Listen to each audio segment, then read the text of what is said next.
Well, hi everyone, and welcome to this session on finding courage and compassion.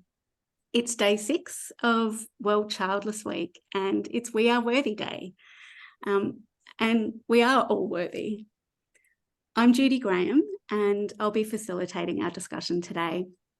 I'm based on the Gold Coast in Australia, on the traditional lands of the Yugambeh people.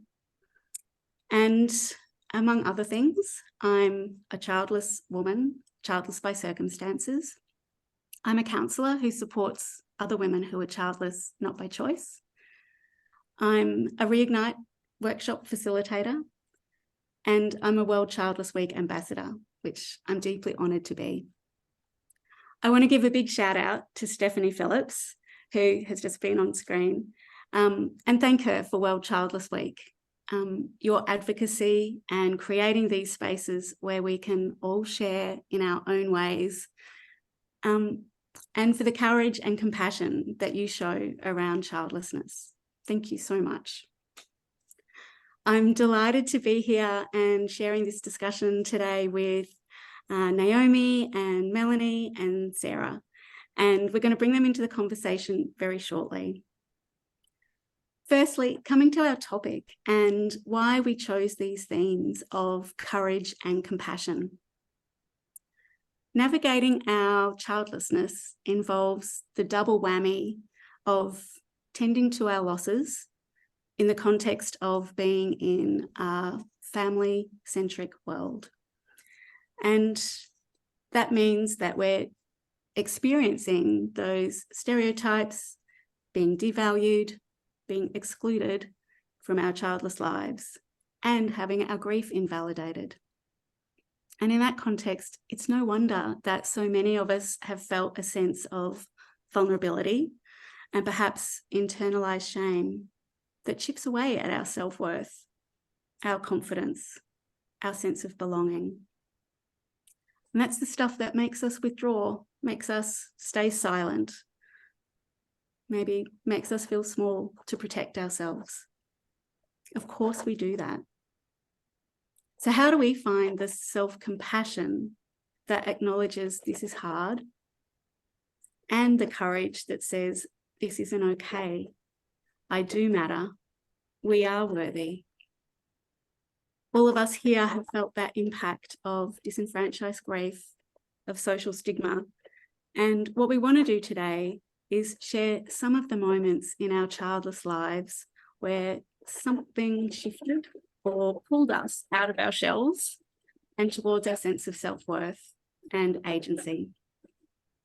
We want to dispel that myth, the myth of the hero's journey, that idea that in order to heal, you have to do something really big. You have to shout it from the rafters or somehow compensate for your childlessness. Maybe we do get to those places, maybe we don't, but it's not really the stuff that recognises where our healing and our growth comes from. Brene Brown said that being a hero or a heroine is literally putting your life on the line. But courage, ordinary courage that we can all access, is about putting our vulnerability on the line. And really, that's what we're talking about today. A greatest example of authenticity, being about this. So as we get started, I want to acknowledge that we're all on our own journeys and going at our own pace.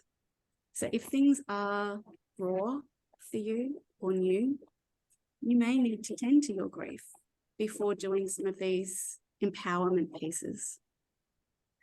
And really encourage you to trust your inner compass and go at your own pace.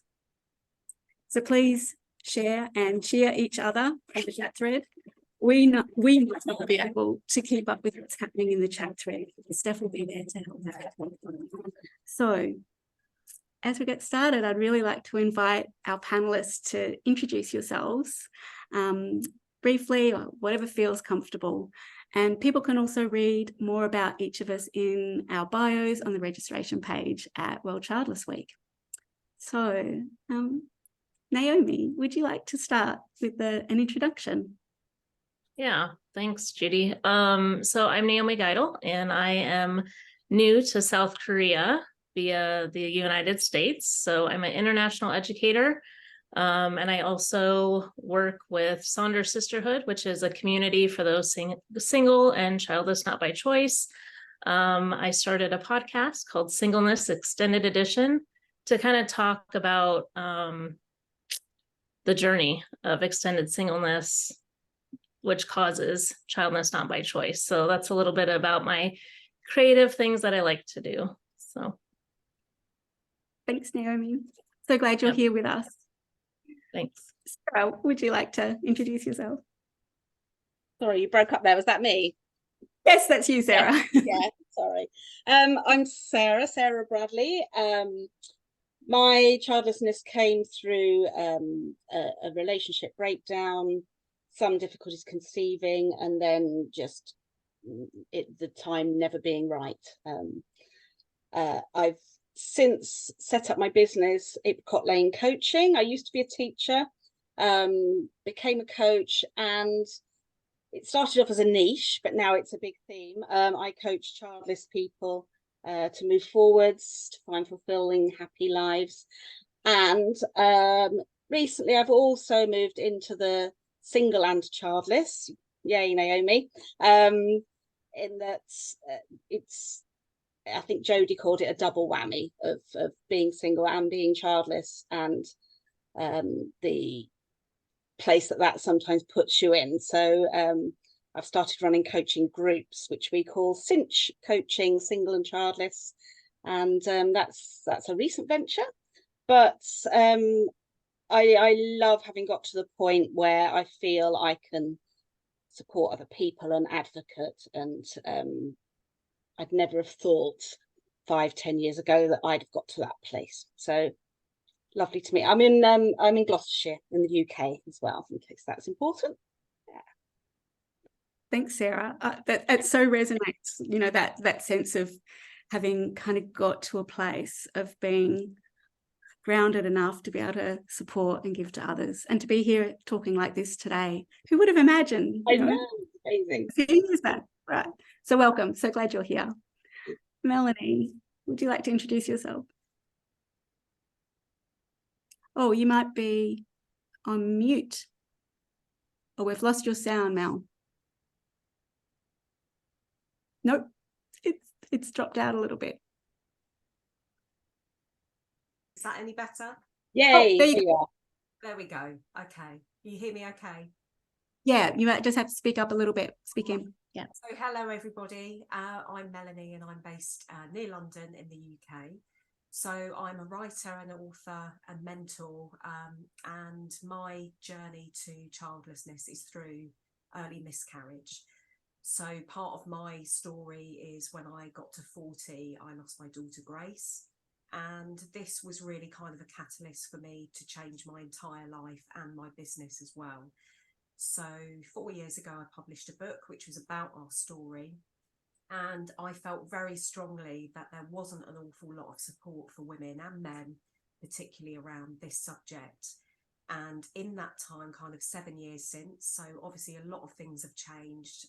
There's so many great things online now as well, that people are speaking out, sharing their stories. And I just think, you know, the big takeaway is when we do show up like this as well, it helps others to heal, grieve, and also do the same, that you feel like you can, however vulnerable you feel, have that courage to speak up. So that's why we're all here today. Thanks so much, Mel. I'm really glad you're here too. And so we might kick off this discussion about finding courage. And so, Nikki, let's start this conversation with maybe something in your childless life where you found a sense of courage that really helped you take a new step forward. And I'm wondering if you'd like to start, Sarah. I know you had a story about that. Yeah. World Childless Week has a special place really in my life, because it was World Childless Week, and I honestly can't remember. I think it was 5 years ago. that I found in the midst of my grief and my lowest point, I'd actually buried my grieving and my childlessness trauma for about 10 years without even realizing that's what I'd done. And then I had some time away from teaching through illness, and suddenly I had the headspace to work out what was going on in my life. And shortly after that, I found World Childless Week, and it was definitely one of the early ones. And I did possibly, I still think it's the most courageous thing I've ever done. And it was such a big deal for me. I publicly shared my childlessness with the world, with social media. I didn't share anything on World Childless Week that year, but I read everything and looked at everything. But for the first time, I posted on Facebook that I was struggling with not being able to have children. And up until that point, I hadn't even told my sister or my best friend, who I'm very, very close to. They were so upset at that point that I hadn't spoken to them. But I tried to explain that I didn't even realize myself. I hadn't even acknowledged it to myself, never mind telling anybody else.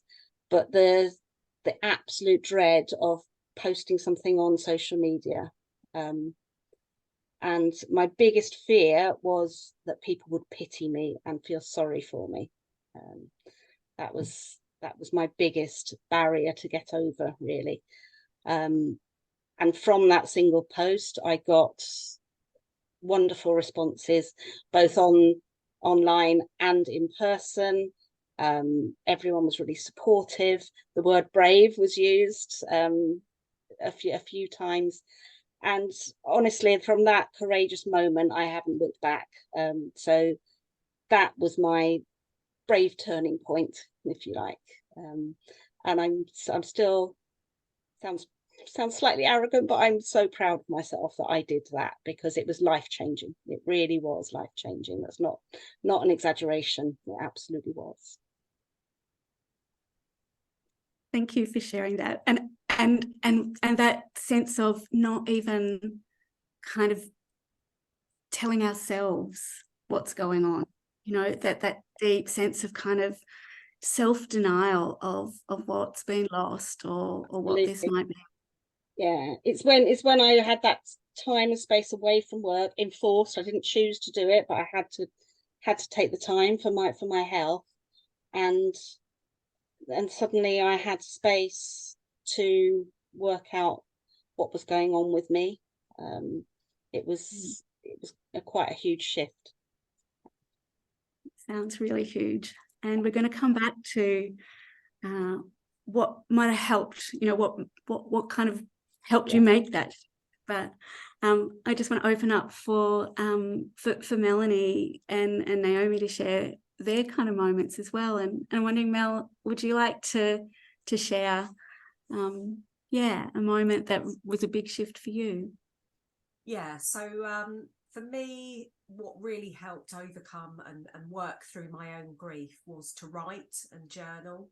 So that then transitioned into the book eventually, but that was my place to kind of get all my thoughts and everything down without kind of judgment or holding back on what I wanted to say. But I felt very strongly very early on that I would speak up at some point, and obviously it takes time for that to happen, that you need to be in a place to be able to open up and, like Sarah said, to take that leap and speak up. But for me, the pull to do something became so strong that I couldn't ignore it.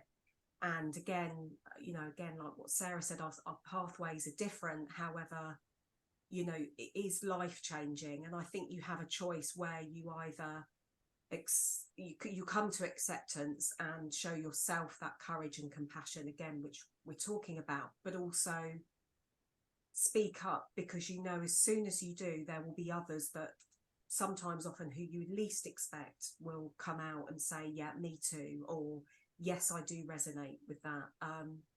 And that takes a lot to do, but for me it was very cathartic, and it still is today, even though things move on and you know your life does change. But everything, again, like Sarah, for me changed. My entire work, my business, what I do, my outlook, you know, my friendships, my relationships with people, how I see life, you know. And again, that's something that you have to work through. It doesn't just kind of land in your lap, but it's important to surround yourself as well with the right support and people that get you and kind of get your circumstances as well. Yeah, thanks, Mel. It's huge, isn't it? That sense of like how much things can change when we tell our story, when we have that actual real sense of here's my authentic self, and it can be really life-changing. So thank you for sharing that part of your story. Naomi, would you like to share your moments?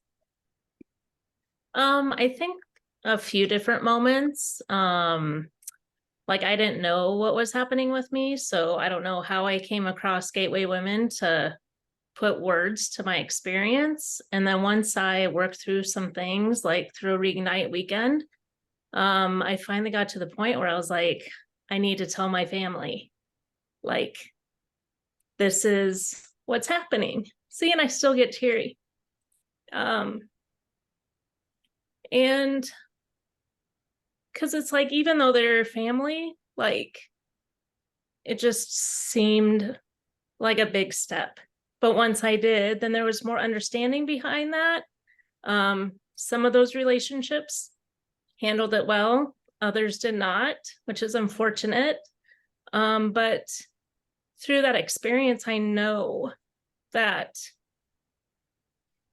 I don't know, like I just keep showing up courageous, even starting the podcast, like what, my story's out there, and then interviewing other people and, you know, continuing to do that, even though it's been on hiatus, because I've been on hiatus with a summer sabbatical, but like getting back to that and knowing like these stories matter, kind of have fueled the like more courageous steps, you know, moving on and stuff. So I think it was that first step with sharing with my family what was happening, because that wasn't part of our world, you know, wasn't part of mine. I had to learn about it too.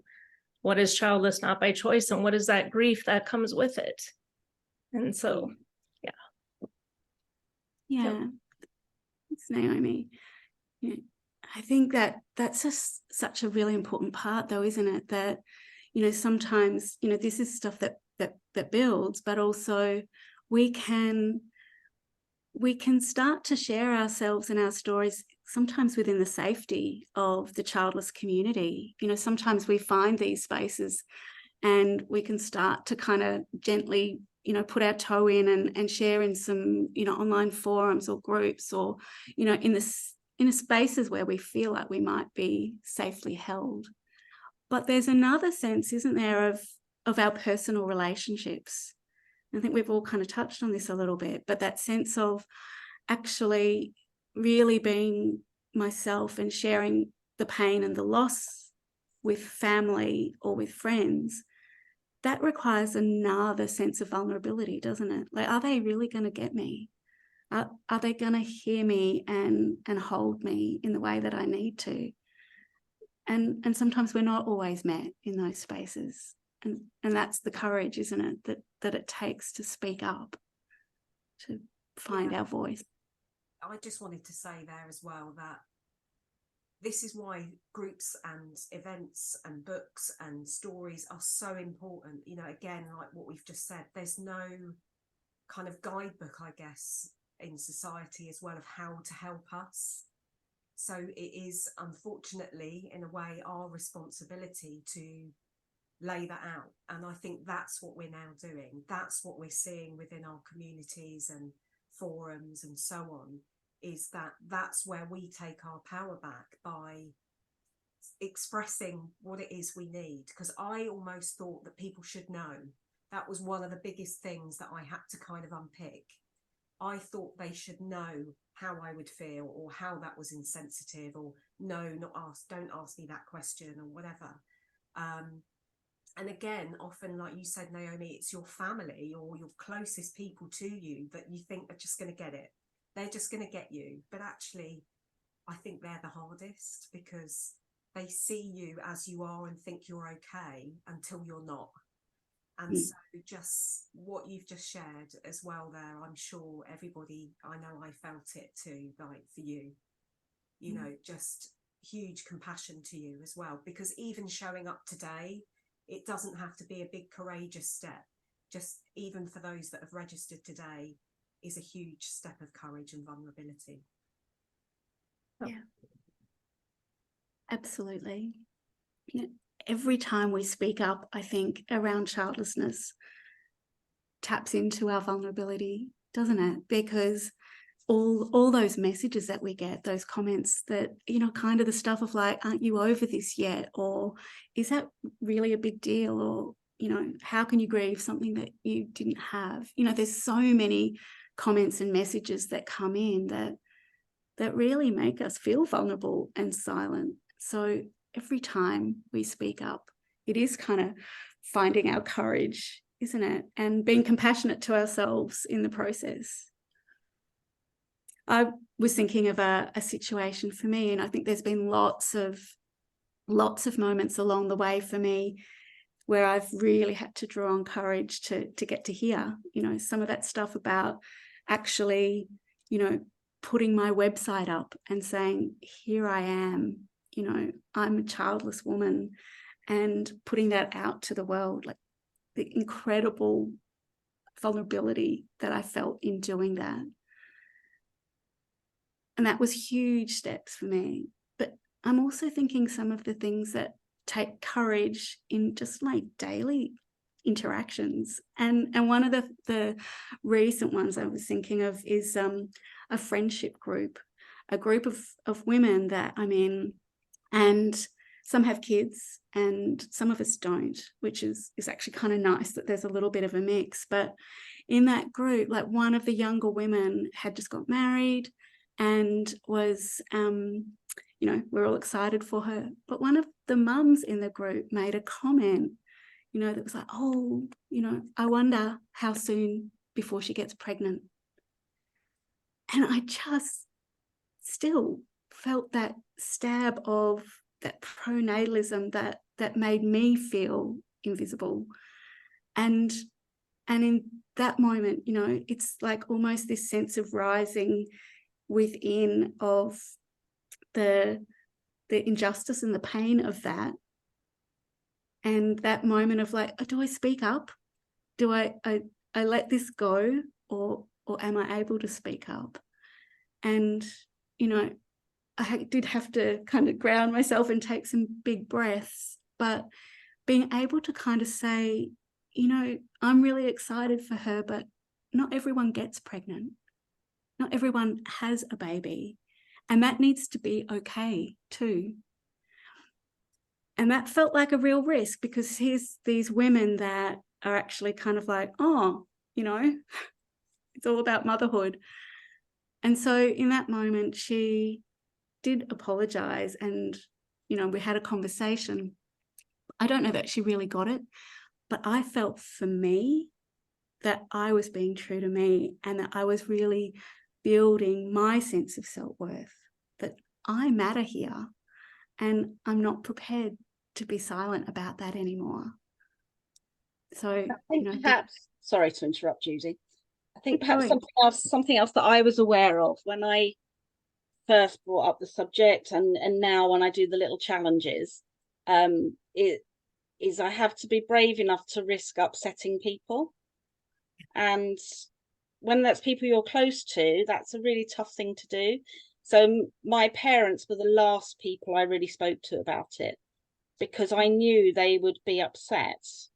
And a while afterwards, my mum said to me, she said, should I have asked you? I feel like I should have realised. And I felt awful for having made her feel like that. So I think part of bravery sometimes is taking that risk that you are going to make people close to you a bit sad, or there be a bit of awkwardness perhaps, but the relationships that are worth keeping and worth working on are the ones that get past that. And I now have people in my life who are genuinely interested, and the big bonus for me is the number of times people who I know and who know where I've come from will often say to me that they're now aware of it, and they're aware of things they say to other people or assumptions they make about things. And just that, having been able to raise awareness just by sharing the authentic me is very rewarding and worth the risk. Definitely worth the risk. Yeah, absolutely. You know, sometimes that's that sense, isn't it, of like as we take our steps forward, but there becomes a sense of almost, I can also do this for others. It kind of aligns with values. You know, this is important, and it's important to speak up when something's been silenced. So I'm wondering if you can share also a little bit about maybe if you have a sense of what helped you get to that place of being able to speak up, share with family, and what that might have been that drives you to come out of that shell towards courage. Okay. Mel, you go. Yeah. I'm thinking it through as you're talking. But yeah, I think it's important to stress as well that it does take time as well, and it's a constant moving thing. You know, you're never kind of there wherever there may be. And I think for me, again, now I'm in midlife, it's opened up a whole other thing of, well, this is it, you know, and that self-acceptance is huge, but also, as we talked about, our compassion for ourselves and honouring our stories and our journeys, and that we are worthy and that we do have something very valuable to offer, whether we have children or not. So again, for me, that has been about accepting my own situation, and looking to the future, you know. So again, I can see now that I'm moving on all of the time. Yes, you know, there are days where you don't feel like being strong or courageous or whatever, and it's also honouring that time where you're not willing or able to speak up, and then taking those opportunities when you feel you are. So I think it's that, again, of I feel it's not a pathway that is ever done. It's just constantly moving, evolving, unfolding, and that's all okay, you know. So for me to accept that is, and again, it's my own boundaries around what I'm happy to say yes to and what I'm not. So if it's something out of obligation, like a kid's party or whatever, I just think no, you know, and I don't need to give any explanation to that now. Whereas I felt before, I always had to explain why I don't have children in this world. So I think it's that, again, of the compassion is for you, and it starts there really for yourself as well, and that self-acceptance, self-care, self-love, however you want to kind of package it. But that's really key, that you don't need external validation to make your life worthwhile. Absolutely. That's so, yeah, beautifully put, that we don't need that external validation to make our lives worthwhile. And in a sense, you know, that being compassionate to ourselves and really trusting when it feels safe enough to speak up, when it feels like, yeah, this is okay for me right now, and kind of being able to give ourselves a little bit of compassion if it doesn't feel safe enough. But building sense of self-worth. What about Sarah and Naomi? Do you have a sense of what things helped you to get to that place where you made that step? Will I go? Sarah. So it's interesting. I was listening to what Mel was saying there about self-compassion, and I think during the years where I wasn't being brave and courageous, but I thought I was, I guess there was some courage in just keeping going. Just keep going. everything that life throws at you. I kept going to work, I kept going out with friends, I kept smiling, I kept functioning, and I wouldn't have said I was unhappy, but I know now looking back I was. So it took a lot of courage just to keep going during those years. But then there came a point, and it was during my time off work, when I'd started thinking things through, and I wrote a list, and I still keep that list on my bookshelf here. It's in a little notebook, and it was a list of all the things I'd lost. And the list was about 12 things long, and it was things like not having children, my marriage. I'd had a beloved cat who died, a cousin who died very young. I thought I'd lost my career at that point, and so on and so on. And I had a day where I just wrote all these losses down, and I thought, enough. Actually, I just can't do this on my own anymore.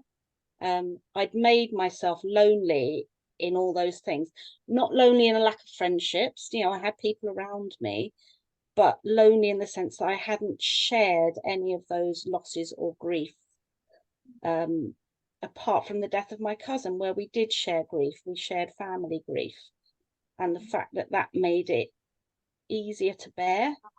And I learned from that, right, Sarah, you need to start sharing some of this. And actually, one of my lovely cats went missing for a few days, and I sat and sobbed and sobbed and sobbed and thought, how many more things am I supposed to deal with? And that came shortly before the starting to share my story and getting out there. So self-compassion for me for a long time was keeping in here. And I thought that was self-compassion, but the damage it did to me compared to when I was brave enough to share it outwards. But I had to be ready, and I wasn't ready until I was that close to broken. And I never quite broke, although I guess I could say when I was sat in my bed crying about my cat going missing, I was broken. And it had taken a long time to get there. And then to be courageous from the point where you're broken is sometimes just a relief. It is brave, but it's also quite easy, because just enough of doing this on my own. Yeah, a real sense of enough's enough. And that point can be different for all of us, but yeah, those layers of loss and holding it all in, that enough's enough. I just can't maintain this status quo anymore. Something has to change. Yeah. And I love that that kind of sense that that feeling of like self-compassion, feeling like, holding it all in was being compassionate, because that's almost a sense of all you can do at the time. But when enough's enough shows up, it's kind of like, I have to kind of find another part of compassion that is the brave compassion, isn't it? I love Kristen Neff talks about the kind of soft self-compassion and the fierce self-compassion. And that's kind of what you were talking about there, Sarah, that sense of tending and being nurturing and trying to hold it together. But then at some point when there's enough, it's like the other part of the fierce self-compassion shows up that says, no, I have to actually speak. I have to show up for myself. So, yeah, how we find that. I have to say, just while we're talking about things that help, another brave step was asking for a counsellor who could help me with my childlessness. I was already seeing a counsellor through a work occupational health scheme, and she was fine, and we talked a lot about work and the work stress, but I didn't talk to her about childlessness. And so I went back to occupational health, and this felt really brave. I need someone who can talk to me about childlessness. And they found me a wonderful, wonderful person who enabled me to talk openly about everything I was thinking and feeling. So the importance of finding somebody who you can talk it through with professionally, I think was absolutely crucial for me. Absolutely. Have it being held in that space. Yeah. But I hear you actually saying the word, I need someone who can help me with childlessness. You know, it's like that, saying those words is that brave part, isn't it? This is real. Yeah. And we might come back to things that help as well, like some other things that we show up. I wonder for you, Naomi, you know, that sense of what helped you get to that point of sharing something that was so personal for you. I think it's like a culmination of things, not only finding community, like other people walking a similar road, knowing like, I'm not the odd one out. I'm not so different. You know, there's others like me, like having that group of people to talk things through with. And then it also gave me language to my experience and what I was thinking and feeling, but didn't have the words for. So then, you know, once I had that vocabulary or the way to say things, that helped me be able to share out. Also, a lot of self-care, self-compassion was huge during this part. So I think that coupled with, I did some grief recovery work with a counselor, and that also kind of shifted some things with at least the family relationships, which was huge. And the continued community that I'm in, like through just meeting different people. I've got to travel with people and meet up with them, you know? And so it's just like those joyful moments that, you know, like are kind of lost for a while when you're in the deep grief of it. And then once you come out of it and like finding more sparks of joy or things that you like doing again, and then, oh, I can do this. So just like very intentional with doing more of that to, you know, kind of fuel coming out of this stuff has really helped me be able to continue to use my voice and show up to life and experience life again. So yeah, it's a lot of different things. I think we can't underestimate the power of our community, you know, the power of actually hearing other people's stories. So, you know, like you say, you know, we find language, we find connection, and that's the stuff that kind of actually builds us up, isn't it? You know, actually hearing other people's stories in that sense that, I'm not the only one feeling this. This is the kind of flip, isn't it, from being vulnerable and alone that, you know, shame makes us feel, to actually feeling like, I have somewhere I belong. I have other people who understand what I'm like, who understand this experience, and that's kind of part of what builds our courage, doesn't it? You know, it's validation. Well, and one more thing with that I just thought of is like just that internal thing, like nothing's wrong with me. I did nothing wrong, you know, just that internal shift because of the narrative around singleness too is so big. And then, you know, so I think that's part of that double whammy is like unpacking both of those. And so I think that shift really helped me show up brave. Like I did nothing wrong to get to this spot. I was always doing the best I could. So, yeah.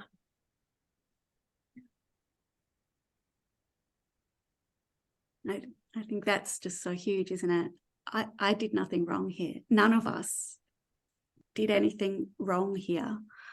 And actually getting to that place where we're able to tell ourselves that and recognize that, have that mirrored back to us by others that have also done their best. I have a moment with that. I don't know if you follow the 20%ers site on Instagram. Can't remember the name of the lady now who does it.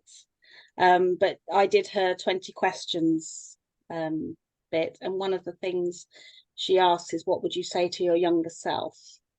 And there were lots of things, but the one that stood out for me is I would say to my 38-year-old self, it's not your fault. You've done nothing wrong. And as I wrote that made me sob, because self-blame is so damaging. And I've known for the last 10-15 years that it wasn't my fault. I didn't do anything wrong, but actually putting that in writing to the person I was then I found really powerful. It's not your fault. You did nothing wrong. So thank you for reminding me of that, Naomi.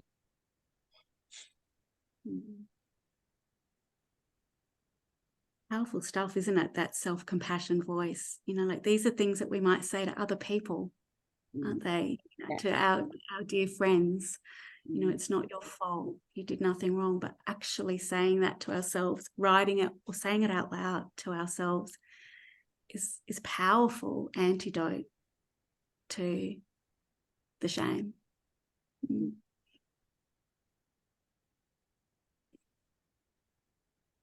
Did you have something, Melanie, as well, where you really kind of going, you know, what are the things that helped you in your process to finding this courage to speak up and to write?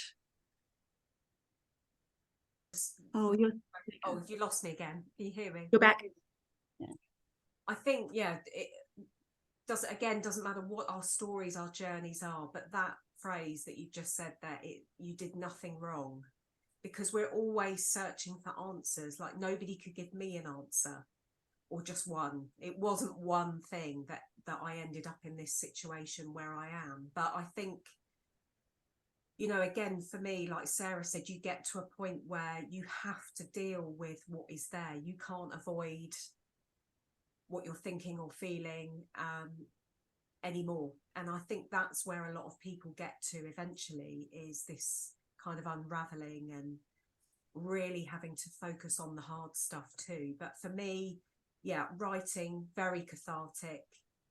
What came for me as well is my garden and nature, and that's my entire life now, my work as well. So again, it's not only for my well-being, but it's what I do. It's really kind of helped me heal and see life cycles in their fullest. So whether it's not just about children, it's about nature and the planet overall. So again, a whole new world opened up for me, and I can see a line from that was before and this is now.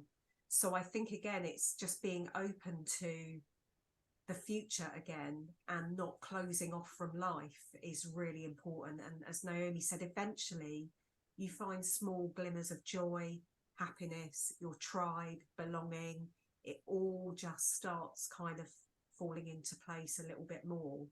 And you are changed because of the experience that you've been through. You know, you're not the same person that you would have been at 38, as Sarah was saying.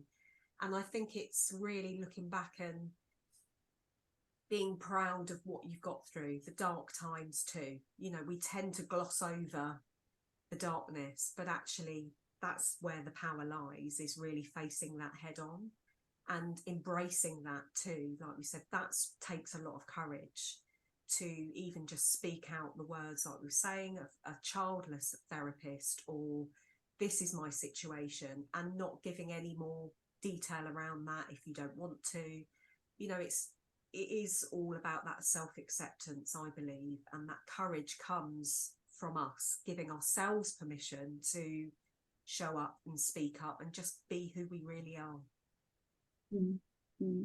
One thing I would chip in with that, for anyone listening who's thinking about being brave and taking it all out there, once I'd made that step and shared and found my counsellor and did the grief stuff, I literally did it by the book. I followed Jodie's book and did everything that was in there.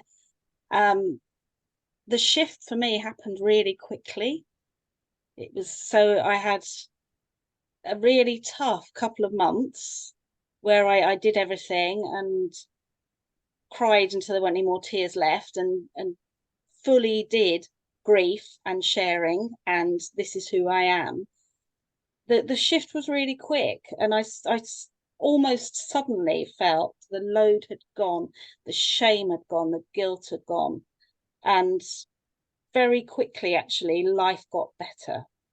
And like Melanie said, I found my joy again. I had a mantra about living a simple life and connecting every day with the simple things I knew made me happy, but it happened really quickly. So, and I part of me, you know, maybe I was lucky in that. I think because I did it full on, and did everything that people advised me to do, who knew what they were talking about, that the shift happens. It does happen. So it was worth that first brave step, because just a couple of months later, that was it. I was on my way. It was great. Yeah. Mm-hmm. I love that. I guess this is what we're talking about, isn't it? It's that sense of self-worth, you know, because when you speak up, you know, that this is becoming enfranchised, isn't it? It's finding our voice. And, you know, we talk a lot about disenfranchised grief, don't we? And that the grief and our experience that's so invalidated and so silent. And so that sense that you say of actually finding your voice, it actually shifts into another place, another way of being, doesn't it? Like, actually, I do matter. And once we start to connect with that part of us that says, I do matter, then we're kind of on our way. And I don't know about hearing everybody talk today, there is kind of a sense of almost that courage builds, you know, that there's these steps that we take, and even though, like you talk about, Sarah, like that things happen quite quickly for you, for some people it might take longer, but that there's these steps that you took and that we've all been talking about, and courage does have a sense of building. When I do this and actually I met, and that maybe the things I thought would happen, the things that I thought people might say, don't always work out how our mind tells us they will. That can actually give so much hope, can't it? You know, I think of like some of the things that when I've shared, I felt so vulnerable and so scared that what that might mean. But actually, so many times I've been met with compassion, and people go, oh, wow, that was really helpful to hear you speak up, or I didn't know that was your experience, and here's mine. I have this story too. So actually, when we speak up and find our voice, it creates more connection. And that's what I keep hearing in all of our stories. As we've found that courage, it brings connection to other people. Powerful, powerful stuff. I wonder, as we've been talking about courage and this compassion for ourselves and for others, if you have any kind of things that you've, I guess, learnt about yourselves in this process, any kind of key kind of moments that you think, here's something I've discovered that I didn't know. Sorry, Sarah. You go, Mel, sorry. I was just going to say there's an inner resilience that just kicks in when you least expect it. And I don't know where that comes from out there. Again, it's within you that somehow sees you through to the next step. And like you've just said, it's not always clear the entire pathway you're going to take. It's just that very next step will come. And I think it's that of just saying yes, like today, you know, saying yes, signing up, coming in, meeting people. That's a big enough step. That's a courageous step. And that's enough for today, you know? Yeah. Sarah? I think for me, the big realization that came out of it all was that, do you know what? I'm okay by myself. I can be happy by myself and doing my own thing, as long as I've got connections and friends and the family links, and I'm doing the things that are important to me. I'm okay it just being me, and that was huge for me, because that then led me into thinking, okay, single and childless, am I now brave enough to take that next step of coming out with that bit? You know, I'd done the childless bit, and people knew I was that childless lady who talks about it and tells us all that not everyone has kids, can I do the single bit as well? And that required another step in bravery, but that bravery came from knowing I'm doing okay. I'm okay. There's nothing wrong with being single. There's nothing wrong with being childless. There's nothing wrong with being single and childless. And that's part of who I am. And I am truly, totally comfortable with that authentic side of myself. And that's the best thing that's come out of it for me, is I genuinely like who I am and how my life is. That comes across so strongly, Sarah. Thank you. Yeah, that authenticity. Yeah, thank you. Naomi, do you have something as well? Well, I think for me, it's, I don't know, like a lot of things. Like in this season, I'm learning that I am many things, you know, like I speak about the single childless stuff, but that's just one part of my life. I don't know, for some reason I get in my head, it's just stay one course, but even just like being a teacher and a coach and a whatever, like in a creative, I'm learning to embrace many things. And for some reason I lost that for a time. And so I think I'm coming back to that awareness of myself, that I've always held multiple things. And I get to do that again with this new outlet to speak on, I guess. And just speaking on it is pretty new. I mean, I never really spoke in front of people, or that's not who I see myself as, but showing up in this space doing that, I think I've learned I have something to say. So if that makes sense. Absolutely. Yeah, this sense of having many parts to ourselves, you know, being many things, and that childlessness might be part of us, but it doesn't necessarily mean it's all of us. And I think that's something for me that I've learned along the way as well, that, you know, this is part of who I am. It's not all of who I am, but there's a sense of almost like doing this dance between, you know, compassion for myself and courage, that there is some reality of, you know, carrying this grief around childlessness that shows up from time to time when it's triggered, or people make comments that are hurtful or just uncaring, unthinking. And this kind of sense of having to brace myself for that, but also find the courage to speak up. And it does feel like a little bit of a dance between courage and compassion for self at times. I heard it said that fierce compassion is like having a strong back and a soft front. And I kind of really love that, because it's a sense that actually, as I've lent into this and talked more and found my voice and supported others, that I can kind of feel that strong back. But there's times when I need to have that soft front. For me, that self-compassion for me, but also for others who might not get it and might not be there yet. I wonder, as we wrap up our session, if you have a symbol or an animal totem or something that you think of when you think about this sense of courage and compassion and finding self-worth within this family-centric world. You've got a smile on your face. Sarah, what did you want to go? When you asked us this question before the session, I took a while. I sort of thought through animals, and I naturally go to cat because I love cats, but it didn't seem appropriate in this case. And you know, I'd hope this counts because it's not a real animal, but I landed on Piglet in Winnie the Pooh, because Piglet is so brave.